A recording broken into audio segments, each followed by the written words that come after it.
Hello everybody, good evening और happy international vaccination day. तो आज है दोस्तों 16th ऑफ मार्च 2024, जिसको हम world wide as the vaccination day मनाते हैं। और आज मैं आपको बताने वाला हूँ कि दुनिया की सबसे पहली वैक्सीन बनी कैसे थी। तो बहुत ही ज़्यादा सिंपल सा टॉपिक है, आपको कुछ ज़्यादा समझने की ज़रूरत नहीं है। और मैंने भी इसको ऐसे ही मजाक मजाक में बिल्कुल ऐसे फ्लो में करा है कि आज आपको पूरी चीज़ समझ में आएगी, कोई घुमावटी बातें नहीं होगी। तो let's get into the video once again. तो दोस्तों, वैक्सीन जो एक शब्द है वो 1765 में एक डॉक्टर जिनका नाम एडवर्ड जेनर था उनके द्वारा कॉइन किया गया था। अब मैं आपको ये बाद में समझाऊंगा कि एडवर्ड जेनर एक्चुअली है कौन, बाद में समझेंगे। पहले हम समझेंगे वैक्सीनेशन के पहले हुआ क्या था। तो दोस्तों, आज से 3000 ईयर्स अगो एक डिजीज था जिसको हम स्मॉल पॉक्स के नाम से जानते हैं। और आज भी ये डिजीज हमारे बीच एग्जिस्ट करता है, पर उतना ज़्यादा इसकी एग्जिस्टिंग नहीं है।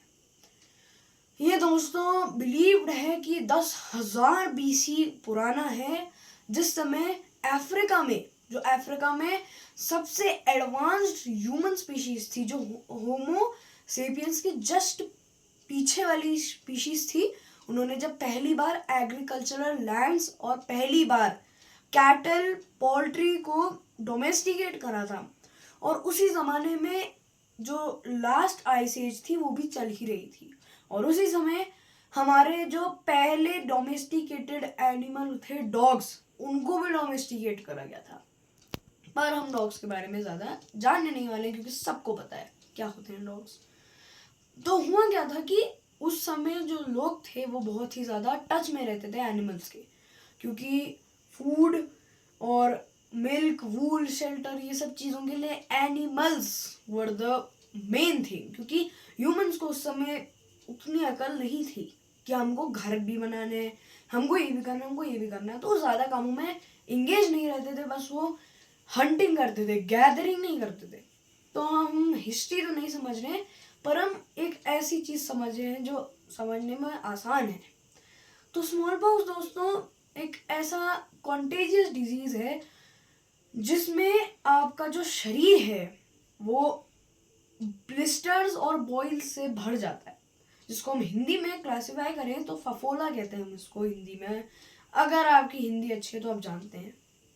तो इसी की वजह से जो पूरा फेस और बॉडी थी वो आपकी हमेशा की तरह स्कार्ड रहती थी। स्कार्ड का मतलब हुआ कि हमेशा इसमें दाग धब्बे, और वही चीज़ जिसके ऐड आपको दिखाए जाते हैं टीवी पे कि कैसे आपको क्रीम लगाना है, कैसे आपको फेयर एंड लवली लगाना है। वो ज़माना उस समय का था नहीं, क्योंकि 1735 में जब ये डिजीज़ पहली बार जापान तक पहुंचा था, और उस समय भी कॉलोनाइजर्स ने पहुंचाया था इसको, तो उसी बीच जापान की 1/9 पॉपुलेशन ख़त्म हो गई। मतलब जापान एक छोटी सी आइलैंड कंट्री है, उसकी इतनी पॉपुलेशन गायब हो गई। क्यों? क्योंकि स्मॉल पॉक्स का जो डेथ रेट है वो कोरोना वायरस से बहुत ज़्यादा है, और corona virus is nothing in front of small pox. क्योंकि कोरोना वायरस का जो डेथ रेट है आप सुन के हैरान हो जाएंगे, वो है <1। और इसका जो डेथ रेट है वो है 30%। यानी कि 3 में से 1 इंसान की मौत निश्चित थी अगर किसी को भी स्मॉल पॉक्स हो जाता तो। और रशिया में भी आउट ऑफ 7 बेबीज 1 बच्चा इस डिजीज की वजह से मारा जाता था। तो ऐसे करके ये डिजीज फैलता रहा, और जब तक इसको अमेरिकन कॉलोनाइजर्स एक्चुअली अमेरिका नहीं ले गए, क्योंकि उस समय अमेरिका का नाम न्यू फाउंडलैंड था, और इसे अमेरिगो वेस्पुक्की ने 1599 में डिस्कवर करा था। तो बहुत ही रिसेंट था अमेरिका। और अमेरिकन्स भी अमेरिकन्स नहीं थे, वो कहीं और से आए थे। तो अमेरिकन्स ने अमेरिका में इस डिजीज़ को ले गए, मेक्सिको, ग्वाटेमाला, ये सब जगहों पे ये डिजीज़ गया, एंड देन वहाँ भी तबाही मच गई। और ये हमेशा की तरह हर एक साल 5 मिलियन लोगों को ले जाता था। कहाँ? ऊपर। और अगर हम 100 सालों का डेथ रेट देखें तो 500 million population was killed by this disease. अब हम आते हैं 1735 की वो स्टोरी पे जिसके बारे में मैं पहले बात कर रहा था, यानी डॉक्टर एडवर्ड जेनर।